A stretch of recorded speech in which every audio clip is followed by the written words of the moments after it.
Procrastineur de compétition, je mettais mes machinations au lendemain, comme si je pensais que la vie était éternelle, et beaucoup font cette erreur.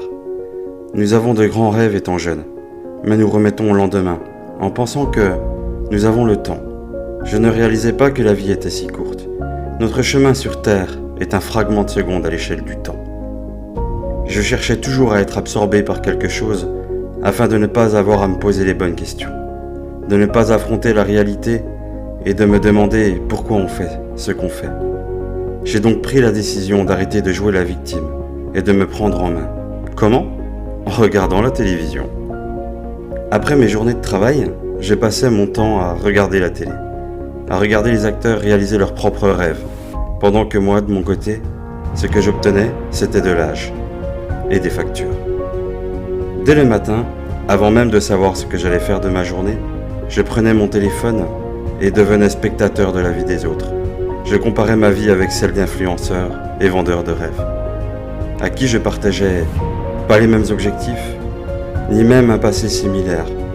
Ils montraient d'ailleurs uniquement leurs résultats, qu'ils avaient tout compris, qu'ils étaient les meilleurs, mais pas la réalité de leur quotidien. Toute personne qui présente une vitrine ont leur arrière-boutique, mais personne ne publie leur échec. J'ai donc mis pause sur ma vie, mes objectifs, mais le monde de relecture fut difficile. Ou pas. De là est venu le confinement. Tous, en quelque sorte, procrastinaient. Et c'est là que j'ai eu comme un déclic, en me disant que c'était le moment de prendre de l'avance sur les autres, en me formant, par exemple. J'avais, par le biais d'une vidéo YouTube, vu qu'il y avait des formations gratuites en tout domaine. Et de là, j'ai enchaîné les TEDx plutôt que les Netflix. J'ai appris les montages vidéo, les montages photos. Je n'avais en aucun cas besoin d'avoir à me motiver chaque jour pour continuer, car cela me correspondait beaucoup et ça vibrait tellement en moi. J'ai par la suite entamé la lecture et pris un réel plaisir d'apprendre de plusieurs vies, d'apprendre des erreurs des autres. Voilà pourquoi, aujourd'hui, je décide de faire de mes difficultés un cadeau pour vous. Alors, sois acteur de ta vie et non le spectateur. Un jour, ta vie va défiler devant tes yeux. Fais en sorte que ce film en vaille la peine. Tu ne peux pas rattraper le temps perdu, mais tu peux arrêter de perdre ton temps. Cette journée ne reviendra jamais, vis-la pleinement. Chaque jour est un nouveau départ, une nouvelle opportunité. Une opportunité d'être meilleur que la veille. Ce que tu ne fais pas a autant d'impact sur ton futur que ce que tu fais. Combien crois-tu avoir de vie ? Nous avons tellement peur de mourir que l'on en oublie de vivre. Si tu attends trop longtemps pour agir, ce que tu obtiendras, c'est de l'âge. Quand tu seras vieux,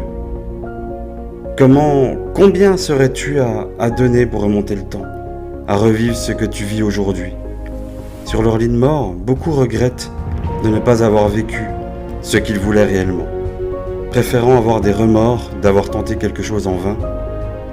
Si tu ne te sacrifies pas pour tes rêves seront le sacrifice. Le temps ne se récupère pas. Ton existence s'écoule. Que fais-tu qui te rapproche un peu plus chaque jour de ta destination ? Tu regardes les autres réaliser leurs rêves ou tu bosses sur les tiens ? Des sacrifices, tu en fais tous les jours inconsciemment.